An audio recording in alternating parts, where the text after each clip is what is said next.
오늘은 우리 감리교회 창시자이신 존 웨슬리 목사님의 회심 281주년을 기념하는 주일입니다.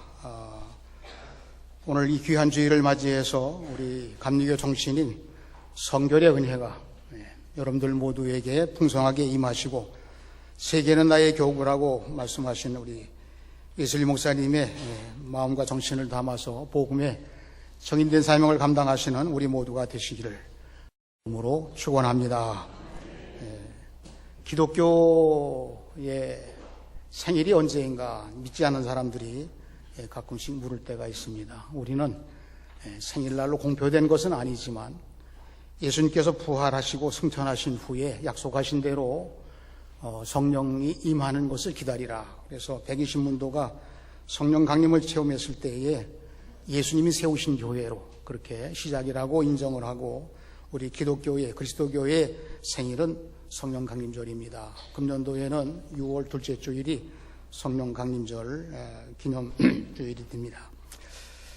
그리고 후에 또 우리는 기독교 대한감리회인데 굳이 구별한다면 개신교회에 들어갑니다. 가톨릭 교회가 부패해서 새로 탄생한 교회 중의 교회, 마틴 루터의 종교개혁 기념이 10월 31일입니다. 그래서 우리 개신교의 생일은 대체적으로 10월 달입니다. 그렇게도 말씀을 하고요. 지금 우리가 함께 말씀을 나눌 감리교회 창시자이신 존 웨슬리 목사님의 회심 기념일을 우리 감리교회 탄생 시작점이라 그렇게 여기면서 감리교회는 성결의 영을 가지고 하나님께서 주신 우리의 개인적인 심령과 또 이 사회까지도 새롭게 하는 그런 사명과 은혜를 입었습니다. 감리교회는 모든 교회 중에 교회입니다. 이렇게 선언할 수가 있겠습니다. 우리 감리교회 창시자이신 존 웨슬리 목사님을 우리는 큰 인물이라고 그렇게 존중하는 마음을 갖습니다. 사회적으로는 큰 사람, 거장 이렇게 표현하는데 그 분야에 뛰어난 분들을 이제 큰 사람이라고 하는데, 우리 신앙으로는 예수님께서 큰 자에 대한 말씀을 하셨습니다.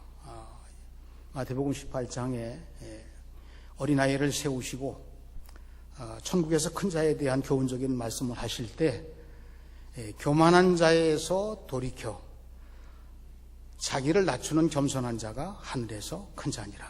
이 하늘에서 큰 자는 예수님 닮은 사람입니다. 이렇게 볼 수 있겠습니다. 또한 우리가 전체적으로 성경 전체를 통해서 큰 자라고 하면 신앙의 위인들이 다 여기 손꼽히겠습니다만은 모두가 다 공통적으로 하나님이 찾아오신 자, 하나님의 영이 임한 자. 예를 들자면 다윗과 같은 분이 큰 자라고 한다면 어릴 때 기름 부음을 받고 사무엘 선지자로부터 그가 구별된 삶을 살다가 하나님이 쓰실 때 귀하게 쓰임받는 훌륭한 신앙의 본이 되고 업적을 남기신 분을 큰 자라고 보겠습니다. 오늘날 우리 모두가 다 큰 자의 사명을 감당해야 되는데 웨슬리를 따라서 하나님의 영이 임하여서 영적으로 부요한 사람이 되고 영적으로 사명 감당하는 그런 증인의 사명을 감당해서 하나님께 영광을 돌린 자로, 큰 사명 가진 자로 의미를 부여하면서 우리가 다 같이 힘을 모아서 개인적으로도 그렇고 또 앞으로도 우리의 사명, 감리교회의 사명을 감당하려고 할 때 큰 사람의 이름을 가지고 사명 감당하는 우리 모두가 되시기를 주님의 이름으로 축원합니다. 오늘 말씀, 하나님이 아브라함을 찾아오셨습니다. 물론 편리하게 그냥 아브라함이라는 이름을 고쳐서 아브라함이라고 불러야 되는데 그냥 편리하게 좀 틀려도 아브라함이라고 아브라함 같이 표현하겠습니다. 아브라함을 하나님께서 찾아오셨습니다. 하나님이 찾아오셨는데요, 우리는 보통 본명이 있고 가톨릭 교회는 세례명도 있다고 그러고 또 그렇지만 별명도 있고 그런데 대체적으로 본명을 중심으로 해서 이름을 가지고 있습니다. 근데 하나님의 성호, 하나님의 이름을 학자들이 여러 모양으로 이제 얼마나 많은가 연구를 했는데 하나님을 지칭하는 표현으로 나온 것까지 다 포함하면 한 100개 정도까지 된다고 그러네요. 그리고 하나님의 성호로 이렇게 이름이 불려진 것은 한 30개가 된다고 합니다. 엘로힘이라는 말은 하나님의 성호가 제일 먼저 나오는데 창조주 하나님, 스스로 계신 여호와 하나님, 살피시는 엘로이 하나님, 엘 올람 하나님은 영원하신 분, 여호와 이레 우리는 아시는 대로 준비하시는 하나님, 여호와 니시 승리하시게 하시는 하나님, 여호와 삼마 어디든지 계신 하나님. 오늘 이 아브라함에게 나타난 하나님의 성호는 엘사다이 하나님이에요. 엘사다이, 전능자 하나님. 전능자 하나님께서 언제 만나주셨나? 이 아브라함이 자신의 하나님의 명령을 받아서 갈대아우를 떠나서 순종해서 75세에 부름받아서 이렇게 가시는 동안 99세 될 때에 비로소 어떤 마음이 드냐 하면, 하나님 말씀에 순종해서 여기까지 왔지만 내가 더 이상 힘이 없다. 포기해야 되나? 아니면 그만둬야 되나? 고향으로 돌아가야 되나? 이렇게 한계 상황에 왔을 때 그 즈음에 하나님이 다가오셨어요. 그 하나님이 전능하신 하나님. 존 웨슬리 목사님이 미국 선교사로 가셔서 2년 4개월 동안 계시는 동안에 열심히 그동안 성장기부터 시작해서 준비하고 또 공부하고 그리고 선교사로 가셨지만 거의 실패자로 쫓기듯이 영국으로 돌아오시게 될 때, 그때 회심 기념, 우리가 주일을 지키는데 그 회심한 경험이 바로 전능자 하나님 만나신 것과 같은 의미라고 저는 생각이 돼서 오늘 말씀을 그런 관계로 해서 여러분들에게 드리도록 하겠습니다.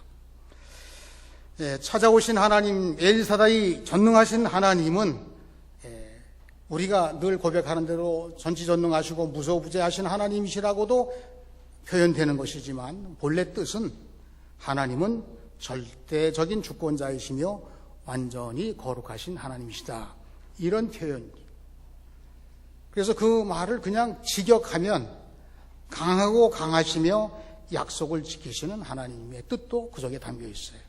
그러니까 절대적인 주권자로 우리의 삶을 티끌만도 못한 저의 삶 포함해서 이 삼라만상 우주 모든 창조물과 우리가 모르는 세계까지도 하나님은 지휘하시는 하나님.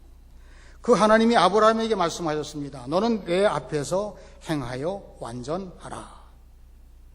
그리스도인의 완전이라고 하는 교리를 존 웨슬리 목사님 말씀하셨는데 거기에 착안을 두어서 오늘 이 말씀에 너는 내 앞에서 행하여 완전하라. 사실은 이 완전하라고 하는 표현을 우리가 감당할 길이 없지요.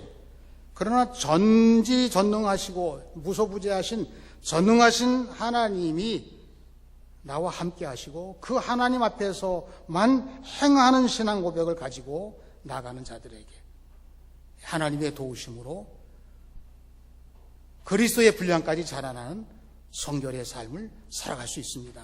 예수 믿는 사람들이 자꾸 고전하지요. 어떤 때는 은혜가 좀 잘 안 되고 그럴 때는 인간적인 마음, 무엇보다 더 불필요한 악한 영이 유혹하는 마음까지도 내려갈 수가 있어요. 그런데 우리 하나님은 전능하신 하나님께서 우리에게 말씀하시기를 너는 내 앞에서 행하여 완전하라. 이 말은 하나님의 임재를 느끼면서 순종하는 삶을 살아라. 그리하면 너를 크게 번성하게 하리라. 이렇게 말씀하신 대화의 내용이라고 보겠습니다. 여러분, 그리스도인의 완전이라고 하는 말씀, 예수님의 분량까지 자라나라고 하는 그런 표현인데 우리가 생각할 때는 불완전한 게 다 해소되고 끝난 아주 이 세상 말로 말하면 도에 완전히 심취해서 세상 사람과 전혀 다른 신의 경지까지 올라간 그런 얘기인가? 그건 아닙니다. 웨슬리가 말하는 이 그리스도인의 완전은 마음과 뜻과 목숨을 다해서 하나님을 사랑하고 순종하는 모형을 그리스도인의 완전이라 그렇게 표현한 거예요.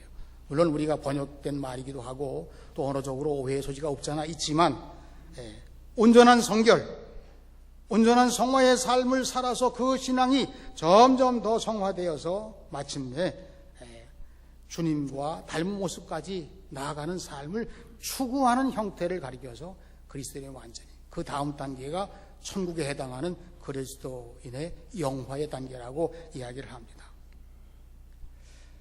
여러분, 아브라함이 99세 때에 단순하게 말하면 그의 한계 상황일 때 반대로 다가오신 하나님은 엘사다의 하나님, 전능하신 하나님입니다. 존 웨슬리 목사님도 한계 상황에 부딪혀서 영국으로 돌아와 패배자의 모습으로 어디를 가야 할지 모르고 방황하는 그때 억지로라도 그를 끌어서 한 집회에서 1738년 5월 24일 수요일 저녁 8시 45분에 하나님의 영의 임재를 경험하게 됩니다. 성령의 임재라고도 해도 괜찮을 것 같아요. 하나님께서 강하게 임재하시는 것을 경험하고 자신이 살아온 삶과 전혀 새로운 삶으로 새 출발하는 놀라운 회심 사건이 있었습니다. 그걸 감리교의 시작이라고 우리를 명예롭게 그렇게 명명하고 오늘 기념주의를 지키게 된 것입니다. 우리 하나님은 찾아오시는 하나님이시죠. 예수님이 성탄하신 의미도 하나님 말씀으로 계시하시고 먼저 말씀해 주시고, 그리고 그 예수님이 마침내 우리를 찾아오신 사건이 성탄절 아기 예수 탄생하신 사건이죠. 인간이 죄로 말미암아 더 이상 그대로 갈 수가 없는 어두운 이 세상을 구원하기 위해서 예수님이 하나님 아들로 세상에 찾아오신 사건이 성탄하신 사건입니다. 그래서 이 말씀을 통해서 우리가 느끼는 것은 우리 인간의 한계 상황에서 우리를 찾아오시는 전능하신 하나님이시다. 우리가 믿는 하나님은 우리가 여러 모양으로 한계 상황, 할 수 있는 것과 할 수 없는 것, 그러면 할 수 없는 것이 있잖아요. 한계 상황이죠. 실패한 거 한계 상황이잖아요. 잘못되고 오해하고, 그리고 여러 모양으로 우리 장벽을 만나고 우리가 해온 모든 일들이 공든탑이 무너지듯이 다 실패로 돌아가는 그런 상황까지도 없지 않아 있을 거예요. 위기 상황이죠. 그런데 성경은 우리에게 이 한계 상황을 뭐라고 말씀하시냐면 꼭 불행한 사람, 실패한 사람만 경험하는 게 한계 상황이 아니라는 거예요.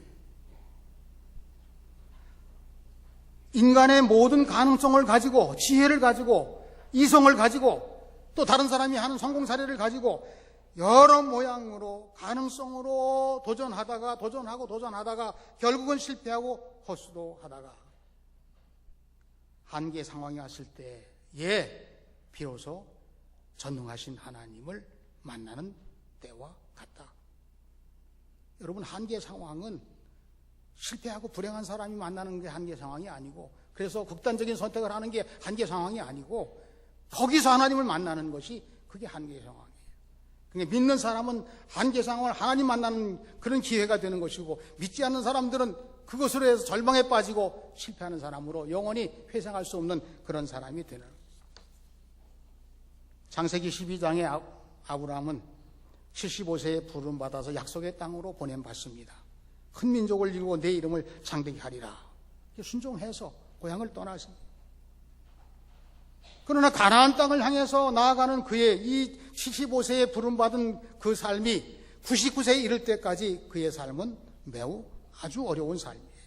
고향을 떠나야 되고 아버지를 친척을 떠나서 그게 자기 삶의 기반, 생명의 위기에 처할 수 있는 그런 상황까지도 감수해 가면서 순종했는데도 불구하고 하나님은 아무 신호도 주지 않습니다.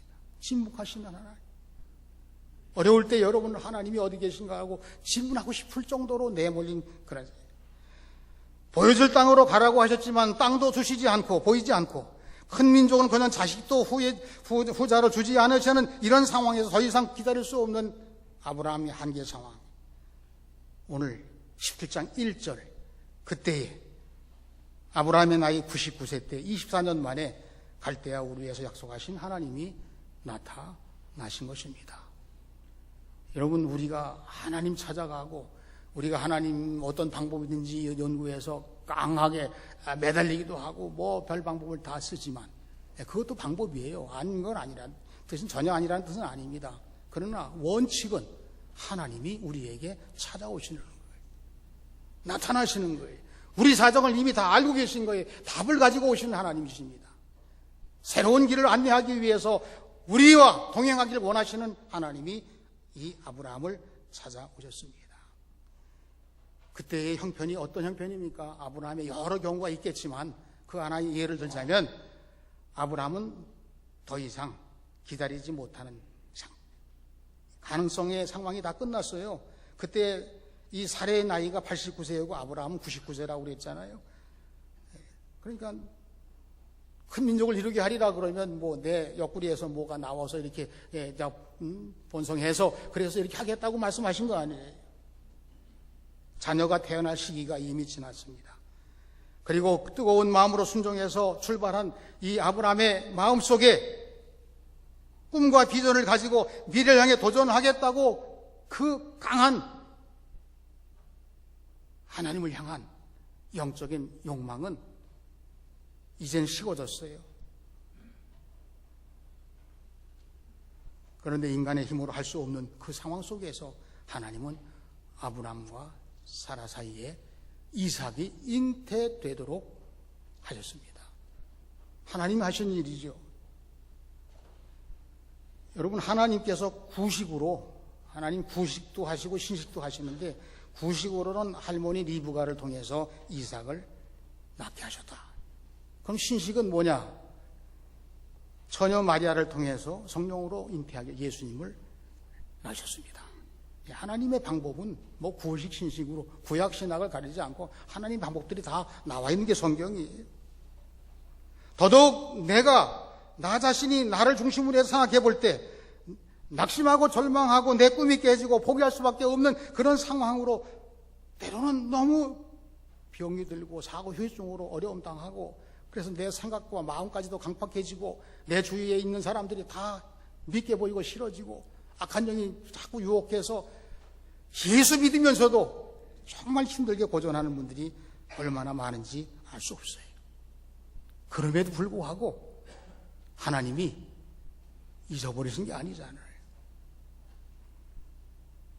우리 하나님은 엘사다의 하나님, 그 하나님이 여러분들에게 일일이 매 순간마다 언제나 함께 하시는 우리 하나님, 전능하신 하나님이 여러분들 찾아오시면 믿고 여러분들의 믿음 여정 가운데 하나님이 함께 하시는 삶을 통해서 전능하신 하나님의 능력을 통해서 사명도 감당하시고 승리하시고 다른 사람들에게 복이 되는 우리 모두의 삶이 되시기를 주님의 이름으로 축원합니다.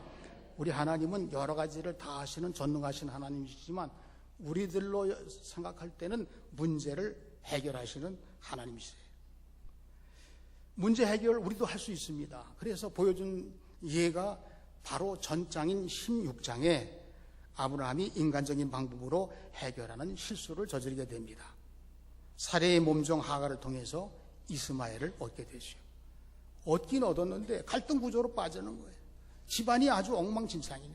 그럼에도 불구하고 아브라함은 자기 피부치라 이스마엘을 통해서 만족을 가지고 하나님을 잊어버렸어요. 그렇게 13년 동안 지난 동안에 하나님은 신호를 하나도 보내지 않아요. 물론 그전에도 간간히 보여주는데 거의 시간이 지나갔지만 그래서 마침내 24년쯤 됐을 때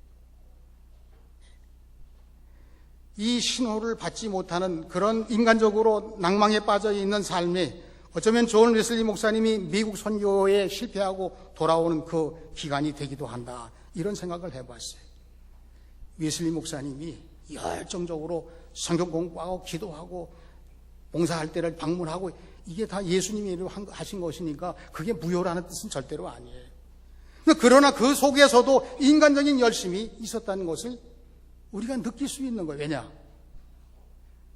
조지아주에 이제 이미 영국에서 많은 유럽 쪽에서 이민도 가고 새 땅을 찾아서 청교도들이 가서 이제 자리를 잡기 시작했는데 그러니까 그 교인들이 대부분 많이 갔을 터이니까 가서 뜨거운 마음으로 뭐 교회도 하고 뭐 신앙생활도 하고 선교도 하고 그렇게 되는데 존 웨슬리 목사님의 욕심에 다른 사람과 다르다. 나는 다른 열심을 갖고 있다.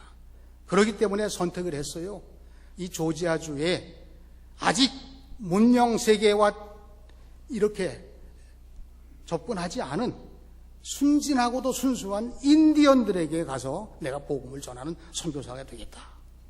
그 뜻은 우리가 볼 때 존경할 만해. 그게 아니라는 건 아니에요. 그러나 그 속에 뭐가 들어있느냐가 중요한 거죠. 그래서 미국으로 가보니까 언어가 전혀 소통이 안 되는 거예요. 인디언들하고 갈등 구조가 되니까 더더군다나 접근하기가 어렵습니다. 지치고 어려운 상황 속에 몰려 있을 때에 또 약혼자도 만나게 됩니다. 그래서 결혼을 해야 되는데 목표가 진척이 안 되니까 결혼을 자꾸 뒤로 미루는 거예요. 그러니까 여자는 기다릴 수 없으니까 아마도 전에 말은 무슨 장군의 딸이라고 하는데 결혼하려고 했다가 안 되니까 그냥 그러면 우리 헤어지자. 그래서 헤어졌어요. 그런데 헤어진 여자가 또 애인을 데리고 예배에 참석을 했어요. 성찬식인데 인간의 마음을 약간 보여주는 웨슬리 목사님의 시수가 거기 있었습니다. 성전 분급하는데 다 이렇게 하는데 그 옛날 친구였던 그 여자 앞에서는 뛰어넘어서 빼놓고 이렇게 그게 기화가 돼가지고 말썽이 일어나고 그래서 어려움을 당해서 할 수 없이 쫓겨나듯이 미국에서 영국으로 돌아올 수밖에 없었던 상황입니다. 우리는 때로 내가 내 문제를 해결하기 위해서 애쓰다 보면 물론 그 노력이 아니라는 잘못됐다는 뜻은 결코 아니나 방법에 대해서 생각해 보자는 거예요. 인간적인 수단과 방법으로 해결하면 또 다른 문제가 시작이 돼요. 더욱이 예수 믿는 사람들이 기도하고 하나님 말씀에 의지해서 신앙적으로 하는 그 순간순간이 매우 귀하게 하나님이 요청하시는 시간들인데 그걸 생각하고 넘어간 그러면 걸핏하면 낙심하게 되고 좌절하게 되고 원망에 빠지고 불평하게 이런 모든 상황들이 또 생기게 돼요. 하나님께서 뭐라고 답을 주셨을까? 오늘 말씀에서 이러한 모든 우리들이 저지르기 쉬운 모든 문제를 아브라함이 저지른 모든 문제를 존 웨슬리 목사님이 회심 전에 있었던 그런 여러 가지 아쉬운 장면들을 하나님께서 이렇게 말씀하시는 거예요. 너는 내 앞에서 행하라. 나는 내게 약속한 언약을 꼭 지키겠노라. 해결책이 어디에 있다는 거예요? 말씀에 있다는 것입니다. 하나님이 세우신 언약에 있다는 거예요. 예수님의 이름으로 약속하신 그 기도의 방법으로도 약속이 이루어집니다. 하나님께서 아브라함과 만약에 대면하는 거라고 그러시면 야, 너 내 앞에서 행하라. 네 약속 다 지키는 하나님이다. 아브라함아, 그동안 너 나를 잊었지? 네 마음대로 생각하고 행동했지? 그래도 나는 너를 언제나 보고 있었고 내 어려움도 내 기다림도 내 인간적인 생각도 함부로 한 모든 일도 다 알고 있었어. 여러분 아는 게 뭐 중요해요? 그냥 고쳐주시면 되지 그런 게 아니에요. 우리도 어떤 때는 어떤 어려운 문제 같으면 그걸 다 얘기하고 난 다음에 해결돼야지 속이 시원할 때가 있어요. 하나님은 우리의 심령 끝까지 온전하게 그의 삶을 새롭게 하고 온전하게 그 문제를 해결하고 그리고 하나님만 섬기는 자로 이 세상 사람들에게 보여지길 원하시면서 우리 하나님은 문제를 해결해 주시는 거예요. 물론 오늘 이 예배에도 문제를 안고 오신 분들이 계실 겁니다. 지금까지 오랜 세월 동안 장기적으로 어려운 문제를 당하신 분도 계실 거예요. 전에는 어려운 문제가 해결됐는데 요즘은 잘 해결 안 되신 분도 계실 겁니다. 때로는 서로 영적인 관계에서 어색한 면도 있을 수도 있어요. 그러나 그 모든 답은 하나님께 있는 것이고 하나님만이 하실 수 있는 것이고 하나님이 해결하시는 대로 해결되는 게 우리의 소원이고 우리가 순종해야 할 길이 되는 것입니다. 오늘 말씀 11장에서 하나님이 할 수 있다고 하신 언약의 말씀이 13번이 나옵니다. 11장 한 곳에서만.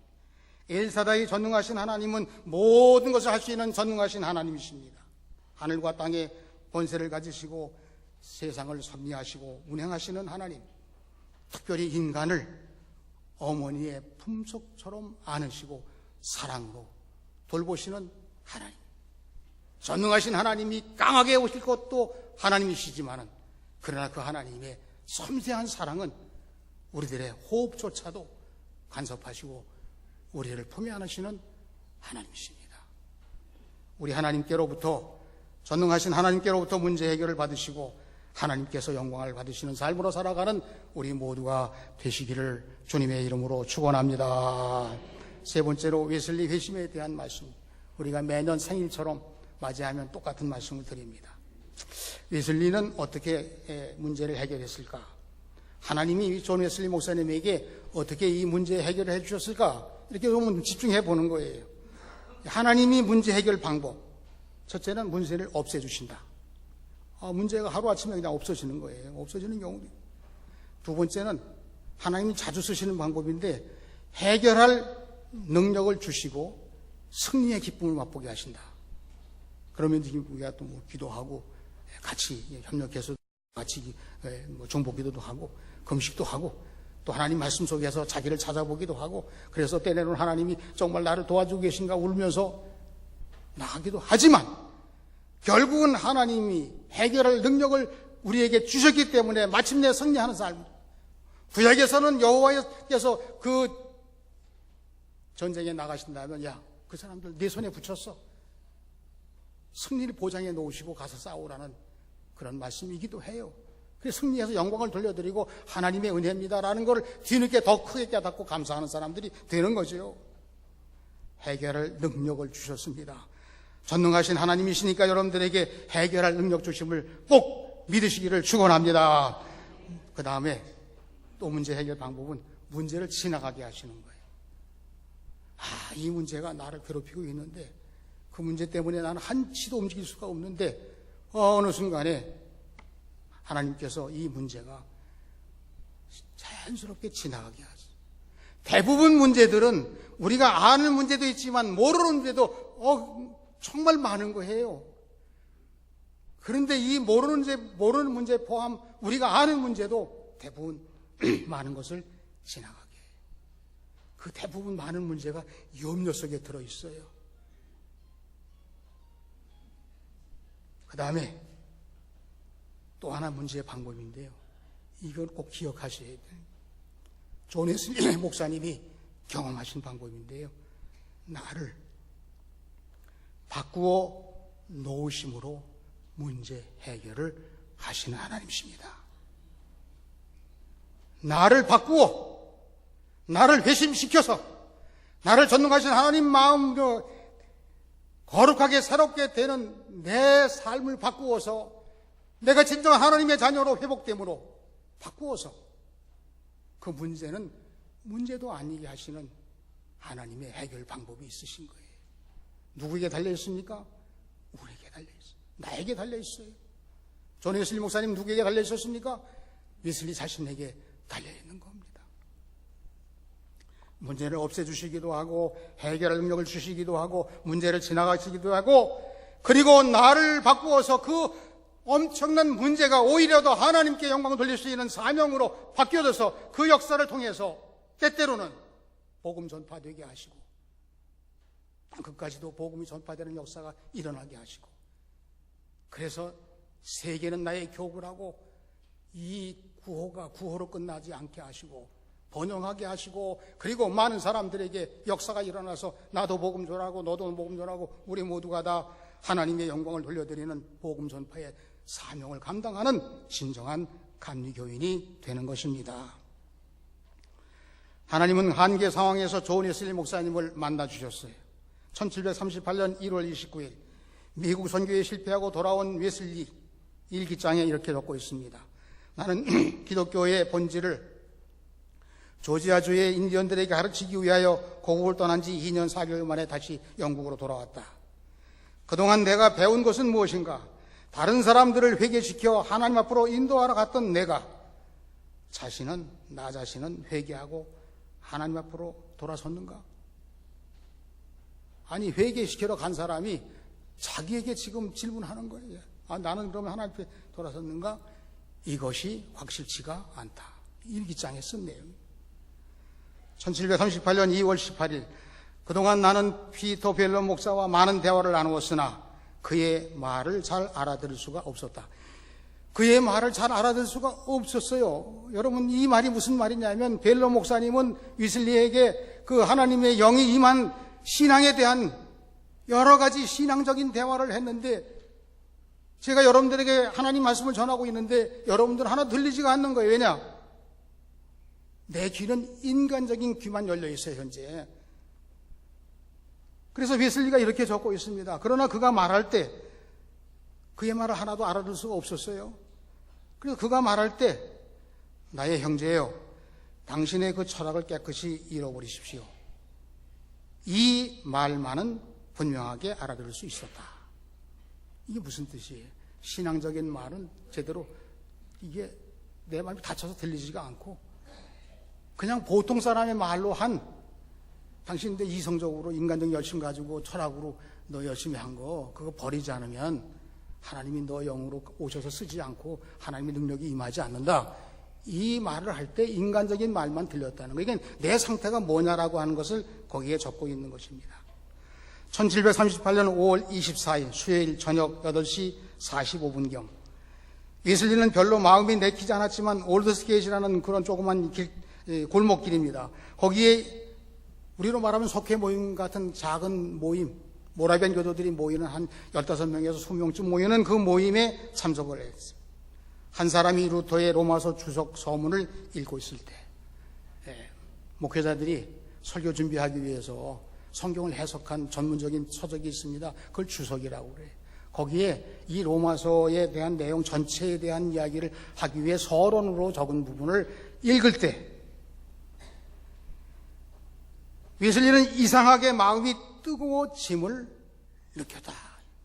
적은데 오직 그리스도를 믿음으로만 구원을 얻는다고 느꼈을 뿐 아니라 그동안 많이 사실 희미해졌어요. 물론 이게 모르는 게 아니고 그분이 고백 안 한 건 아닙니다. 그러나 지금 인간적으로 여기까지 온 이 상태에서 다시 회복돼서 그리스도를 믿음으로만 구원을 얻는다고 느꼈을 뿐 아니라 주께서 내 모든 죄를 씻으시고 사망의 법에서 나를 구원하셨다는 확신이 서게 됐다. 그렇게 그게 회심이라는 웨슬리가 경험한 회심이에요. 그 다음날 5월 25일 다음날 일기에서 웨슬리는 이렇게 적고 있습니다. 예수님, 나의 주님은 나의 마음과 나의 입속에 계셨다. 회심한 후에 보니까 이 예수님이 이제 증거할 수 있는 그러한 능력이 내 안에 채워졌다는 거예요. 내 눈은 오직 주님만 지켜보고 내 영혼이 주님을 섬기는데 나의 모든 힘이 모아져 있음을 발견했습니다.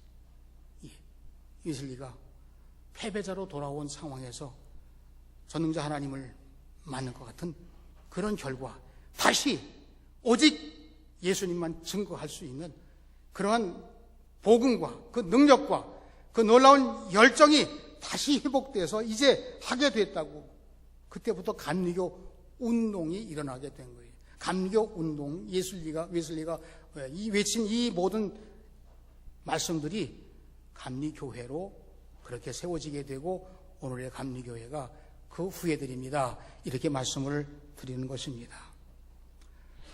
저는 이렇게 비교를 해봤습니다. 웨슬리가 회심 전에는 이름이 아브람이었다. 회심한 후에 웨슬리는 전능하신 하나님을 만난 후에는 그의 이름이 아브라함이 되었다. 오늘 말씀에서 아브람과 아브라함의 이름이 해석되어 있어요. 아브람이라는 뜻은 단수예요. 지금까지는 자신을 위해 살았다는 뜻으로 나는 큰 자다. 이런 말이 아브람이에요. 아브라함은 복수예요. 큰 민족을 이루고 남을 위해 살리라는 뜻이 거기에 담겨 있어요. 성경에서는 여러 민족의 아버지다 이렇게 표현되어 있어요. 사레, 공주라는 이름 뜻인데 15절쯤 내려가 보시게 되면 거기에 사레는 사라로 이름을 고쳐주십니다. 여러 민족의 어머니죠. 영적으로 여러분 아브라함처럼 구원받는 자의 아버지가 되시길 바랍니다. 여러분 전도 많이 해서 아버지가 되는 거예요. 우리가 전도 많이 해서 어머니가 되는 거예요. 존 웨슬리 목사님이 전능하신 하나님을 체험한 것이 회심이라고 한다면 우리가 마찬가지로 예수님의 이름으로 기도만 해도 거기서 신앙 고백이 이미 되는 거예요. 여러분 기도할 때에 우리가 이 기도 내용에 신경 많이 쓰지만 저는 예수님의 이름으로 기도하는 그 자체가 하나님 만난 사건이라니까요. 여러분이 기도한 게 하나님 만난 사건으로 기도하게 된 것이 하나님의 도우심을 통해서 은혜도 되고 응답도 되고 그리고 승리하게 되고 뭇 영혼들을 살리는 길도 되고 하나님께서 기뻐하시는 삶이 되는 이 모든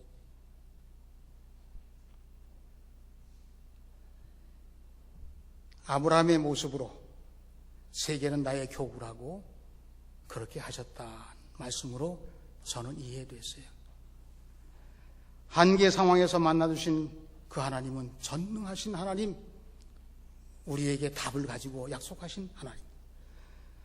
그 하나님 만나게 될 때에 내가 회심되고 문제의 해결 방법이 여러 개 있지만 내가 바꿔짐으로, 내가 하나님의 사람이 됨으로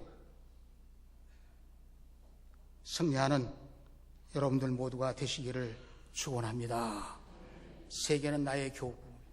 어릴 때 들을 때는 뭐 그렇게 크게 할 필요가 뭐 있나.